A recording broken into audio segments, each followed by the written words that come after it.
5 skills that each employer look in a freshers, because freshers are recent graduates, they are not yet professionals, so they look for these basic skills. So if you're sorted with these basic skills, then you have a very high chance of landing in a job that you desire. So let's discuss what these 5 skills are. So before I start, I want to mention that these skills can be practiced by anybody, no matter in what stream you are, whether you're technical, you're non-technical, whether you are in first year or you're in final year, or you graduated. You can still work on these skills on your own. You do not need a mentor, or you do not need some kind of tool for these skills. This video is powered by Keka.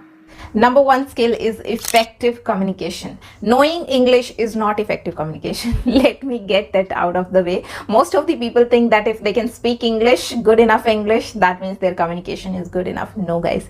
Effective communication means that whatever you want to say to the other person, you are saying it in such a way with right choice of words and everything that is involved in that conversation, that it reaches that person in the same way.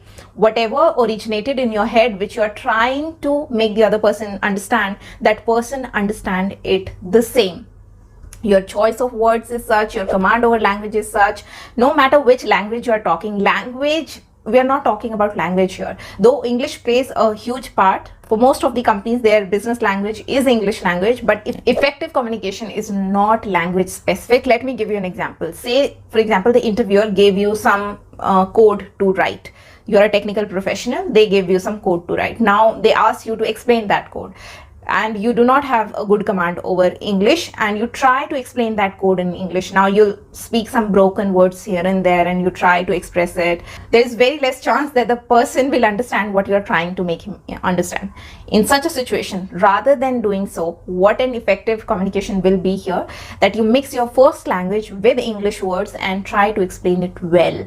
Try to explain it in a way that you really wanted to say, or that the person understand what's happening here in the code.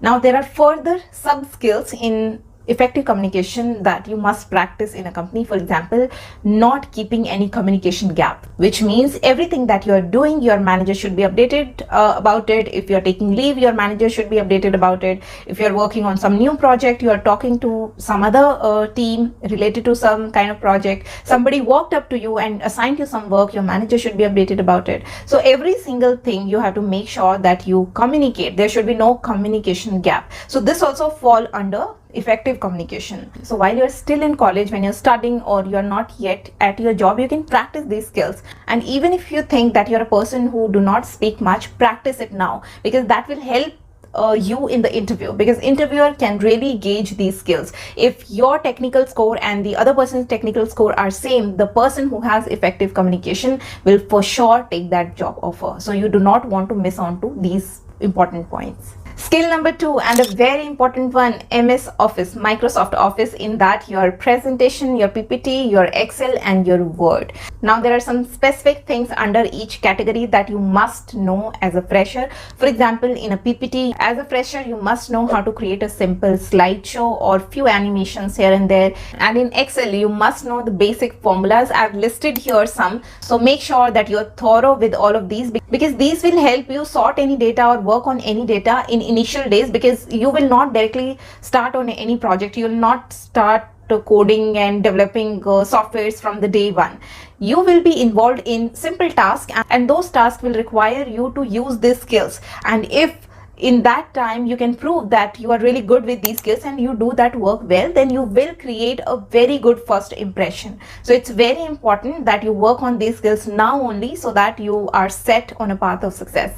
And you can find thousands of tutorials on YouTube for these things, so make sure you spend some time there and get yourself familiarized with these things. And on number 3 is the basic tool familiarization. For example, HRIS, timesheets. You should be aware what these things are, what this nomenclature means. You can Google these, you can see some samples on YouTube as well. HRIS is basically your human resource information system, where the records of all the employees are maintained, along with the information related to their job, their manager, their performance appraisals, their leaves. Everything is maintained there. And same is the case with timesheets. As the name suggests, these are the tools where you fill in your time, how much time you have spent on what activity, what what project, what client. You have to fill these timesheets weekly or maybe daily. This is how your project demands, especially for billable resources, because that's how company bill their hours to the client. They send a record to the client that my employees have worked so much hours on your project, so as per the hour rate they pay the company then. So it's a very important thing, and if you're already familiar with these simple things, simple terms, and when you showcase your familiarity with these simple things, when you mention about these things in the interview, it showcases a very professional picture that you are already so prepped, you are so ready to work in a company, that you have put in effort and you have gathered all this knowledge. Now, next skill on the list is problem solving skill. Now, this is something I've seen written in every single resume of freshers, but they do not even know what does it mean. See guys, if you do not know the meaning of anything, then do not put it on your resume. There is no need, because it will then harm you more than doing good for you. Problem solving skill in a very easy, very layman language context is that you have an attitude towards solving whatever the problem is. Say for example, somebody came to you with a problem. It can be your manager, your peer, or some other team member, and they showed you the problem, discussed with you. It's not your work. You already know that it's not your work. There's two ways about it. Number one, you can just say, I don't know, it's not my job either, so I don't know. Second is, oh, though I'm not sure what it is, but let me figure it out. I think I can do something about it. So if you have an attitude for problem solving, it will take you really far in corporate. Another example can be, say, you have seen some problem in the team. It can be technical or it can be functional, behavioral, related to some disciplinary issue or related to some issue with the client. So now you go to your manager with the problem plus with the solution as well, that I have seen this problem. It is happening every time we are doing something. This problem is happening and I have spent some time thinking about what can be done, and I feel these are the 3-4 ways that I think this can be done. Now you suggest what works the best. This attitude actually counts as a problem solving skill. Here you are not escaping from the problem. Now here you are not somebody who's always going to the manager with the problem. You are going with problem as well as the solution of the problem, so that you can add value to the team. And believe me guys, there are very rare people who do this. Out of 100 people, you'll find 95 of them will come with a problem, will complain about things, or will just brush off the problem that it's not my job, you should ask somebody else or do this or that. Problem solving attitude, problem solving skill really makes you stand out of the crowd. Now you might ask that how we showcase this problem solving attitude in the interview, how the interviewer will know that we have the problem solving skill.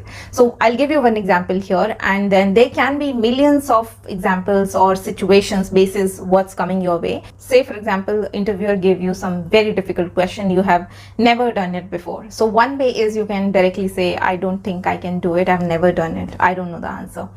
Second approach can be, okay, I've never done it, but let me try, let me think and try. You ask for some time. Try everything. You brainstorm. You also discuss things with the interviewer, ask for hints, make it interactive. This shows that you do not know it for sure, but you're trying your best. You're trying all your skills out to make sure that you arrive at the solution. If the interviewer doesn't have much time and do not entertain you with the hints and conversation and all, while you're leaving the interview, you can always say that problem was really challenging and interesting at the same time. I would love to solve it for myself. Is it okay if I take a picture of the problem, or if the HR send me this problem and I do it as an assignment and send it to you in a day or two? You can build a conversation like that, and believe me, it does leave an impact and it does show that you have a problem solving attitude rather than just saying, I don't know what to do. Next skill on the list is collaborative skills. You must have seen this also floating on all the resumes, and you might know the meaning of it as well. You must have heard somewhere here and there. So yeah, collaboration means where you work with others, you collaborate with others. Now from corporate context, I'll give you a few examples so that you know and you can showcase it in the interview. as well, or you can discuss the cases also in the interview. Sometimes interviewers ask that, can you give me an example of collaborative skills? So I'm giving you some. So here are a few examples of collaboration skills. Say for example, your manager gave you some task and you are a team of 7-8 people, but the manager gave the task only to you. Now this task involves different skills and you do not have all the skills for sure. Now what will you do? You will seek help and you will ask your team to collaborate on that project, on that task, so that it can be done. And sometimes managers do it knowingly. They know that you do not have all the skills required. Then why they give you that task? They gave you that task to see how will you do. Will you take it home and ask from your college friend on phone, or you will approach your team members, which is the right way, and you will take help from everybody. You will not let your shyness or your ego come in your way, and you will do that task successfully with the help of collaboration. You will make a collaborative space. And what does this mean that you have good collaborative skills? This means that you have an effective communication.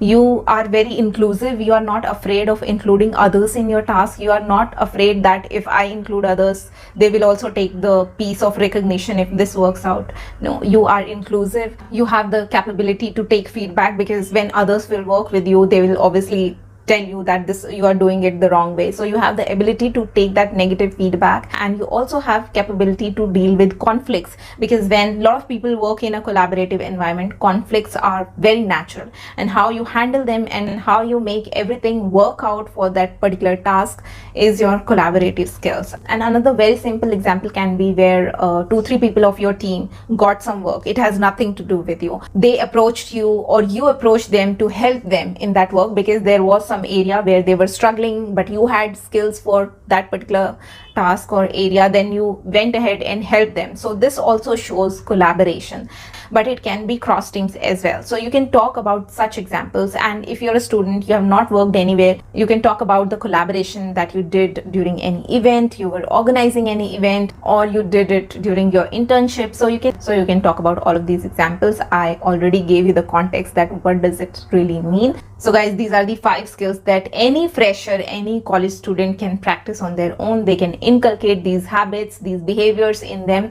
so that at least they do not get rejected basis these skills. So guys, with that we came to the end of this video. If you have any query, you can leave them in the comment section. I'll try to answer them to the best of my abilities. With that, I'm signing off. You keep on watching more content on the Corporate Diaries to be corporate ready, and I'll see you in my next video. Till then, stay safe and healthy. Take care.